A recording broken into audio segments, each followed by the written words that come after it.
I'm Marilee Caruso. It's Friday, November 7th. Today. My car insurance, the fuel, my phone bill, my rent, the groceries, and all that stuff. The cost of living crisis takes a toll. How many Canadians are choosing to buy food over paying their bills? Also today, a place to play. And that's a huge win.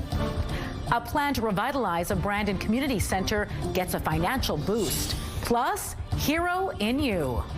It felt like my whole world was coming crashing down, like our whole lives had changed in a complete instant. A heartwarming story of how your blood donations are changing the lives of local kids.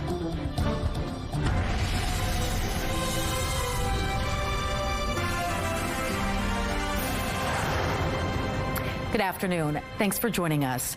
They're sobering numbers. 1 in 5 Canadians say they've skipped paying a bill to afford groceries in the past year. That's according to new polling by Nanos Research for CTV News. The survey found adults under 55 were 4 times more likely to put off payments for their cars, credit cards, and electricity bills just to buy food. Here's CTV's Maria Saru. The doors swish open at this Charlottetown store. Carts rattle out and Islanders load groceries into their cars. But some say putting food on the table comes with trade-offs. It's getting harder all the time. I usually try to aim for as many sales as I can. The more it's getting higher, it's affecting our daily bills. My car insurance, the fuel, my phone bill, my rent, the groceries, and all that stuff. New Nanos research for CTV News found 1 in 5 Canadians have skipped paying bills to buy groceries in the past year, and those under 55 were 4 times more likely to do so.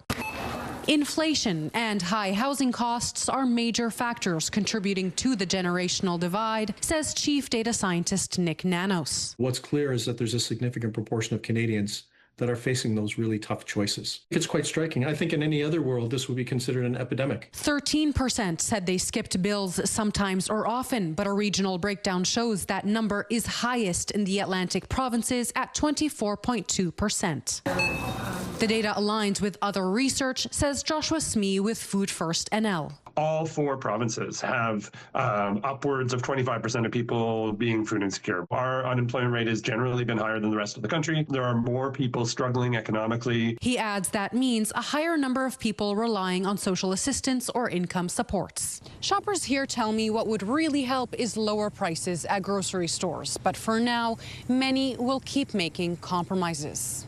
Maria Saru, CTV News, Charlottetown. A woman is facing charges tonight following a homicide in a rural community in the western part of the province. Mounties were sent to a home in Binscarth, south of Russell, Monday for a report of an unresponsive woman.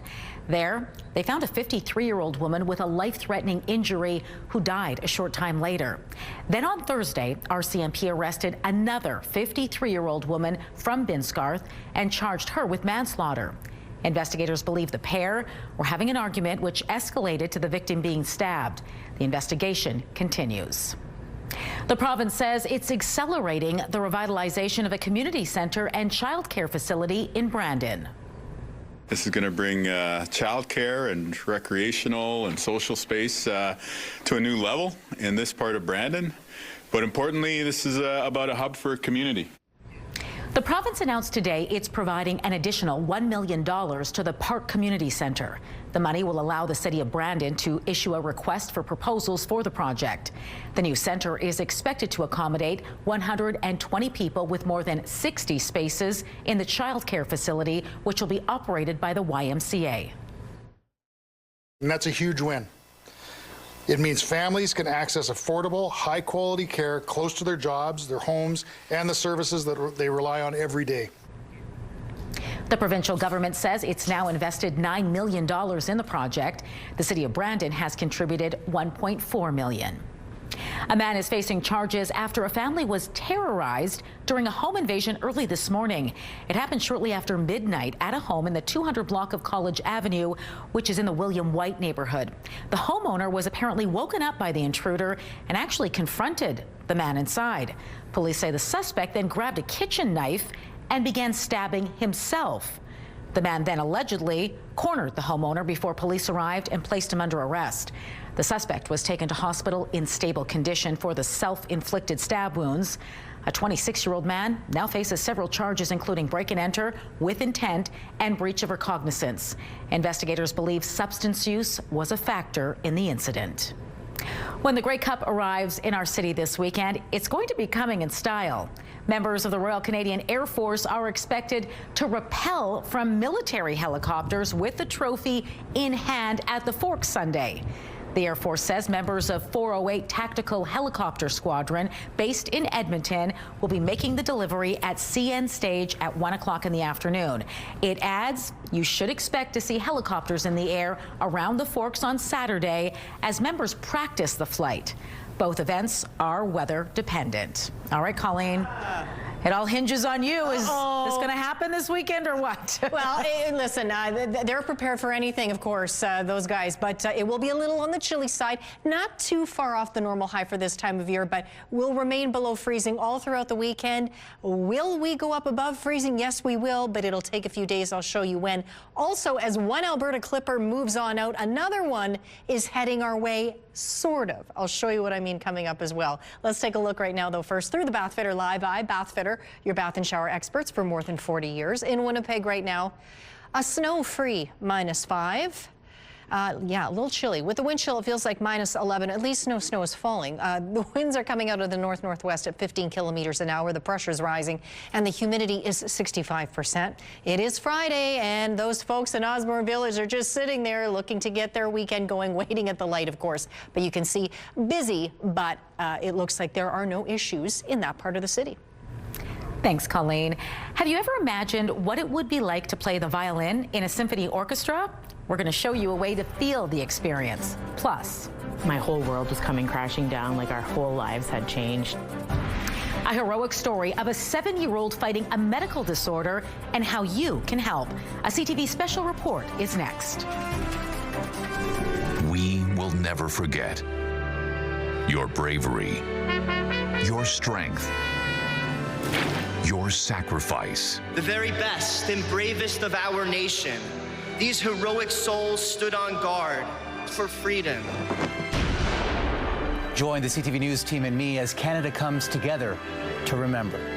Remembrance Day 2025, Tuesday morning at 10 Eastern, 7 Pacific on CTV.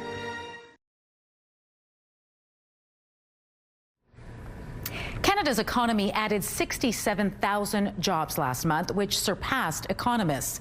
BNN's Bloomberg's Marilla Fernandez has more in the Market Watch. Economists had expected a job loss for October.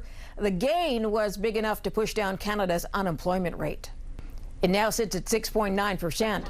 The gain of 67,000 jobs follows September's gain of 60,000 positions. Part-time jobs drove growth in October. Ontario gained 55,000 jobs last month, Quebec over 11,000. Employment was down in Nova Scotia and Manitoba. Here are the closing numbers for the day. The Canadian dollar is up to 71.27. West Texas Intermediate crude is up to 59.75. Western Canadian Select down a bit to 47.80. And the TSX started the day deep in the red, then squeaked to a gain of 43 points by the end of the day. Those are your business headlines. I'm Marilla Fernandez. Market Watch is brought to you by Manitoba Blue Cross. Group health plans for any size business. We're putting out a call for heroes this month as part of our Hero in You campaign. We need your help to fill 1,236 blood donation appointments between now and November 30th. And while donating blood won't necessarily unveil any superpowers, it can save a life, like that of 7-year-old Braden DeCastro. Fear has never slowed down Braden DeCastro, not the intimidating pump track or the judgment of others when on stage singing. So it should come as no surprise to hear he's drawn to superheroes. Jarvis, lock mask.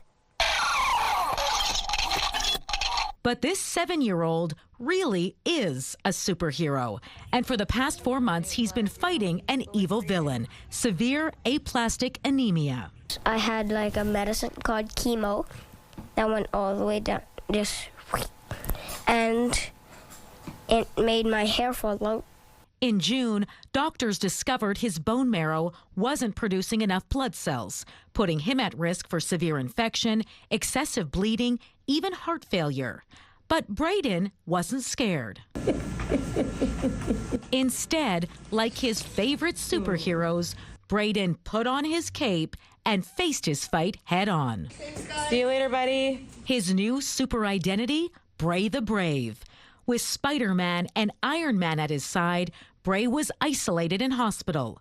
He underwent numerous tests and countless painful procedures, all while relying on blood and platelet donations every few days to stay alive. He was just so strong and so brave through really, really scary things. Really, really scary things for a little boy to experience. I was the one who, broke out into tears and felt like my whole world was coming crashing down, like our whole lives had changed in a complete instant. On August 26th, Bray the Brave underwent a bone marrow transplant, and it turns out super kids run in his family. His 3-year-old sister Nora was his donor. She tells me she gave Bray her magic. Where did they take your magic? Yeah, right out of your back, right? And did it hurt? No? He takes the needle on my back. Nora went into this situation with the ultimate knowledge that she was going to save her brother, that her brother is sick, and that she's going to make him better. Bray now has Nora's blood cells and immune system, making their bond literally bone deep. So, Bray, when you officially complete your bone marrow transplant, we want to say, hooray, your admission, it ends today. On September 16th, Bray the Brave was discharged from hospital. Nora's bone marrow is fully grown in my body, so I 100% do not have aplastic anemia. It could be another 6 months to a year before Bray is fully recovered.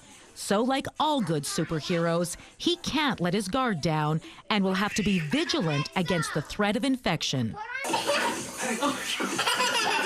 Luckily, he has a league of superheroes at home who are more than happy to keep him company on his long road to recovery. Proof you don't need superpowers to be a hero. I think that I'm guiding and teaching my kids, but I think that's what the one lesson I've learned is that they've both taught me so much about love and compassion and protection of each other and bravery and strength. The day that I see them riding on the pump track again, we're on that road. Roughly every minute, someone in Canada needs blood. People just like Bray the Brave right here in Winnipeg. To help them and us this month, we are asking you to make an appointment to donate blood as part of our Hero in You campaign. We started this month needing to fill 1,236 appointments, and so far you've helped take a big chunk out of that goal. But 914 appointments still need to be booked. You can help us out and book an appointment online at blood.ca or on the Give Blood app. You can also call 1-888 to donate to make an appointment over the phone. And when you do donate blood, make sure to take a photo in front of the Hero in You banner at Canadian Blood Services and share it with us through email or post it on X using the hashtag CTVWPGHero. I want to thank the Winnipeg Police for doing such great work. Coming up, why a multi-award-winning musician is thanking police after performing in the city last month. The Spotlight is next.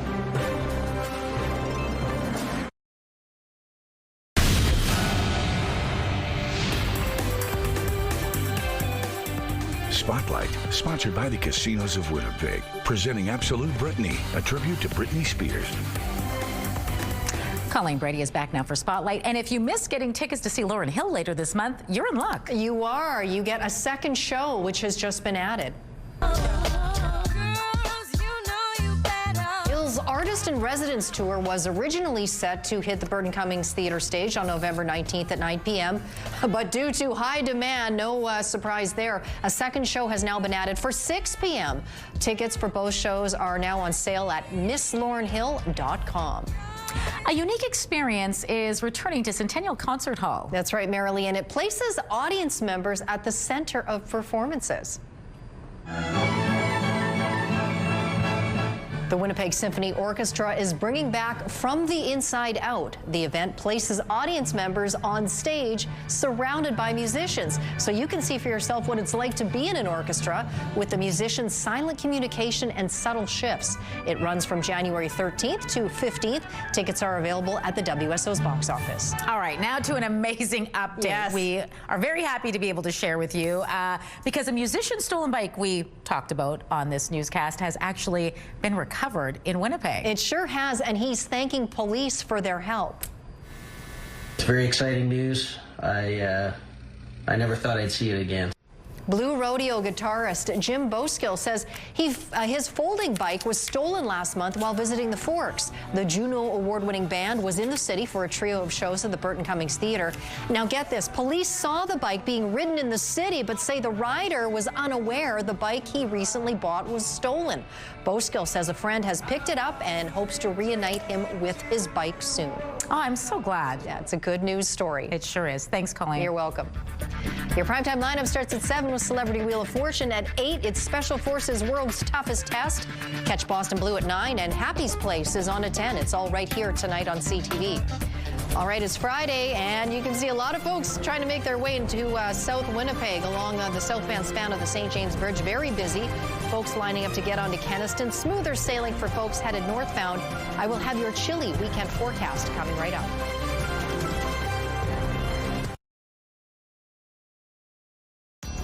Women's clothing provided by RW & Company. Salon services provided by S&T Spa Salon.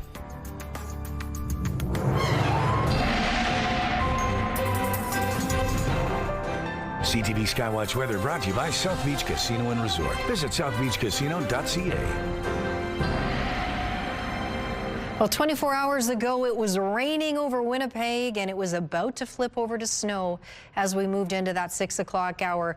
You move ahead a few hours, you get a clipper system out of the way, and things have changed dramatically. We've had sunshine return, so again, flip-flopping all week back and forth between sunny one day, cloudy the next, and then, of course, we had that clipper that zipped through, but that's behind us now. It's delivered some strong north winds, and behind it, that's drawn down some pretty cold Arctic air. That's what I'm trying to tell you.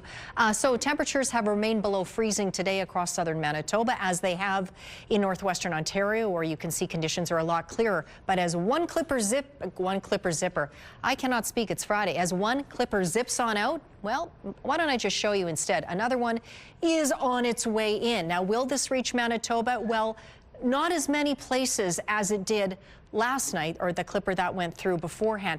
It looks like it may clip places like Virden and Melita late tonight, so watch for that. It will be light snow. It will be gone again, off again. But really, as this goes through Saskatchewan, it's going to make that right turn and drop for the most part right down into North Dakota. So it won't be too much, and so it really should only be those areas closer to Saskatchewan and right into the corner of the province of Manitoba that are affected. As for the rest of us, well, as we get into Saturday morning, we'll see some sunshine, increasingly so throughout the day, except up in the northeast. Churchill, you'll be dealing with some very wickedly strong winds in addition to that snow that will be accumulating and coming down. As we move overnight into Sunday, some of that snow slumps further to the south. It will likely miss us here in Winnipeg. Areas you can see much further to the west will be clearer. But back to that wind warning, sustained winds will be as strong as 70 kilometers an hour. We're not even talking about the gusts. Those are expected to exceed 90 kilometers an hour. So look for those overnight tonight and through the day tomorrow. In addition to that snow coming down, it could be anywhere from 4 to 8 centimeters of accumulating snow that will also be blowing around. -8 is our overnight low tonight. Partly cloudy here in Winnipeg. Winds light out of the northwest at 10 kilometers an hour. Strong north winds tomorrow, 20 gusting to 40. There's a chance, albeit a low and a flurries. Otherwise, a mix of sun and cloud with a high of 4 degrees here. Then we get into Sunday, -1, still sub-zero, back up to freezing on Monday, clouding over, +5 on Tuesday under a mix of sun and cloud. Little cooler by comparison Wednesday, Thursday, but still above freezing and right around normal for this time of year. Actually, slightly above with the sunshine too. Another beautiful look at the Aurora Borealis. This was taken by Roxy on Wednesday night, just north of Stonewall. And look at this stunning photo. This is out at beautiful Hecla Grindstone Provincial Park. That photo was taken by Cheryl. Send us your weather photos by email to winnipegweather@ctv.ca. The CTV Skywatch Pick of the Day is brought to you by the Manitoba Chiropractors Association. We've got your back. Winnipeg High School football wrapped up last night with a couple of championship games at Princess Auto Stadium. But before the games, a tribute has been held for a teen athlete who died last month.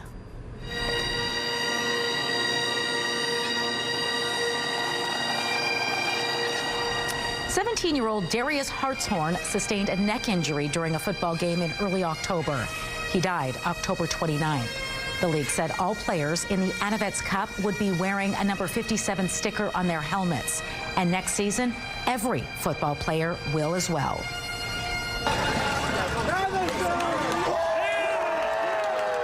It was a pretty exciting night on the field. For the first time ever, the St. Norbert Celtics won the AAA Curry Bowl. Despite being a relatively newer team, the Celtics shut out the Dryden High School Eagles 10-0. Their head coach says the team is thankful for the community support. We've been to the finals a few times and just didn't play out for us in the cards, and tonight was our night. How are you feeling? It's pretty good. It's pretty good. I must admit, it's pretty happy feeling to see the kids do this, and they worked so hard. They gained momentum all season, and this is just the perfect ending. Celtics receiver Rhett Huntley won the match's top offensive player award.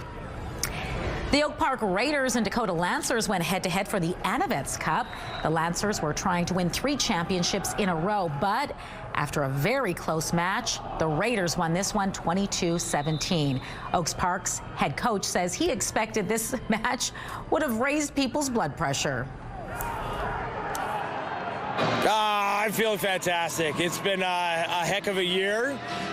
If you told me this was going to be the outcome in September, I wouldn't have believed you.